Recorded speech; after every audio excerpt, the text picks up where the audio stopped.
All right. Goku and Superman grow up on Earth together. I'm back with one of my OG stories. I'm just going to remaster this and keep it going afterwards. And the reason for this is because I started this series 2 years ago, and back then I didn't write scripts. And my imagery was trash also. So, anyways, I hope you guys like What If Goku and Superman Grew Up Together remastered version. Right?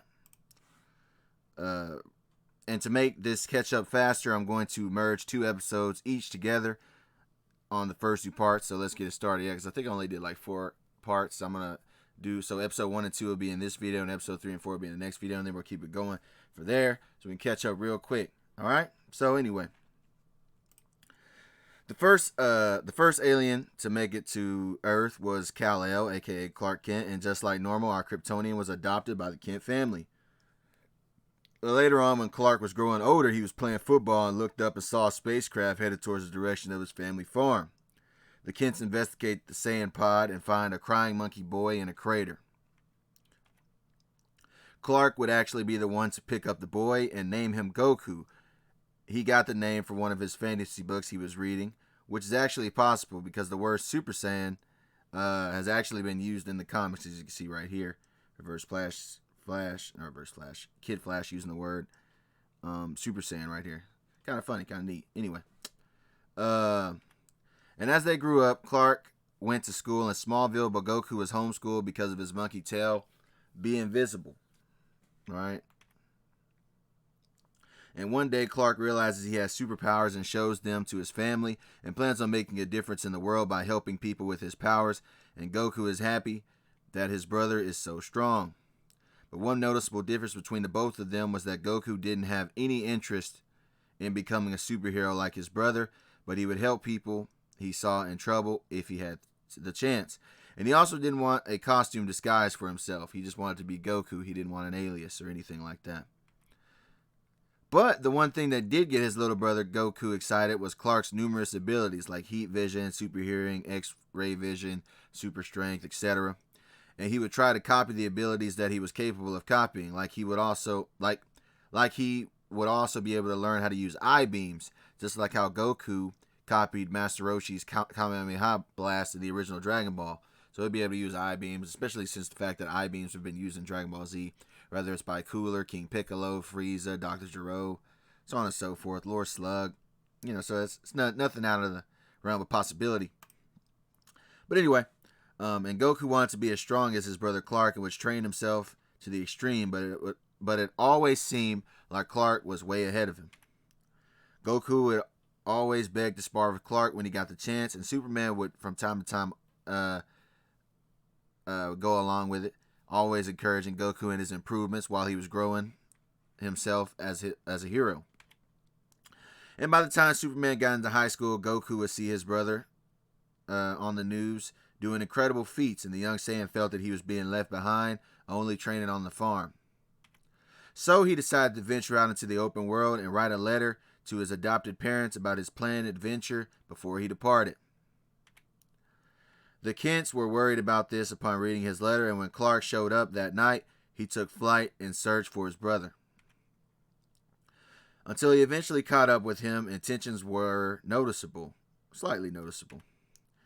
As the brothers looked at each other, their dialogue was brief, and Goku told his older brother Clark that he wanted to get stronger, and Superman could see that Goku was serious with his decision and really didn't feel like that it wasn't going any other way. He was going to get stronger, and that was that, pretty much. And eventually Superman decided to let his brother wander off, knowing he had the power to defend himself in the open world, and he also thought that maybe this could get Goku to finally become a hero in his own right when he sees the people in his travels. So they thumbs up each other and go their separate ways. And as Goku watches his older sibling fly off into the night sky, he sees a glowing object falling down from the sky, so he follows where it lands. And the only thing he found was a glowing green rock that had fallen from space, so he picked it up and kept wandering with it in his hands.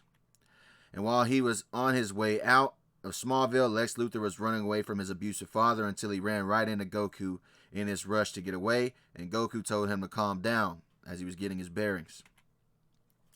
But the Saiyan could tell Lex was in distress, so he decided to offer him the rock he found that fell from space, and this action made Luthor forget all about the drama as his mind began to race from the green rock that was told to him that came from outer space. But little did Goku know he had met two of the world's most impactful people in this small town. He was now leaving. And then we go into episode 2. See, that was a quick recap of episode 1. I know my original episode 1 was longer, but I cut it a little short. Just to get the ball rolling, right? So this is episode 2, where Goku hits the ground running on his way out of Smallville, ready to improve himself on his adventures. But he wasn't ready for the incoming traffic, and he met the pavement when a truck ran him over. But to the driver's surprise, the kid was fine and simply asked him for a ride out to where he was headed.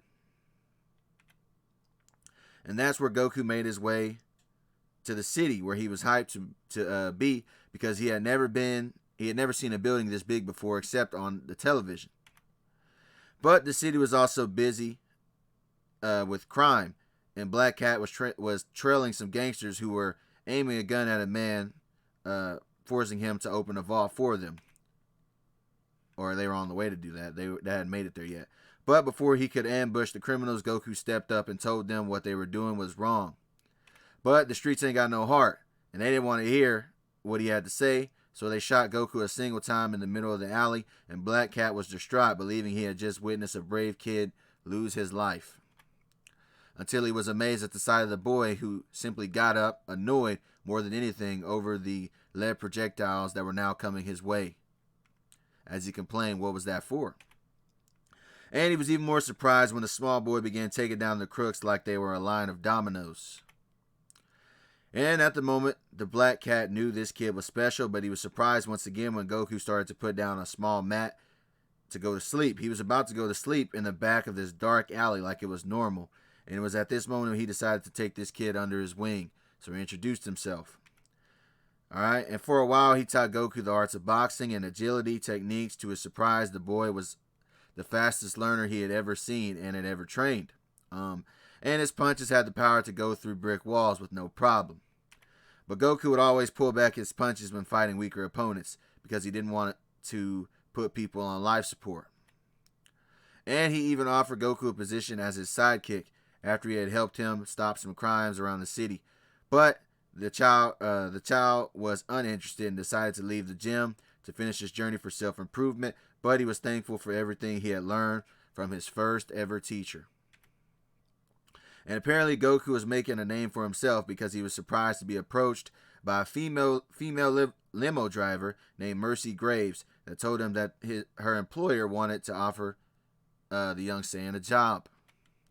And to his surprise, the employer of question was none other than Lex Luthor, who he had just reunited with. And he remembered when he gave him that green rock a couple years ago. Lex had created a detector that could locate other fragments of what he called kryptonite around the world, and because he saw Goku take down armed gunmen on video footage several times, he offered the job to Goku to track down the green rock fragments for him. And after Goku accepted his offer, he was given a jetpack to fly around while holding the radar, and Lex was happy to see the boy that gave him the kryptonite all those years ago. I mean, it was probably, 2 or 3 years ago. I can't remember when I said in the original. But anyway, and one of the locations the kryptonite was located at was the island of Themyscira, home of the Amazons. And that'll be on episode 3, which will be the next video that I'll do. Once again, it'll be quick. We'll catch up real quick in no time. Hope you guys liked it. And the next video should be out this week as well. So, peace.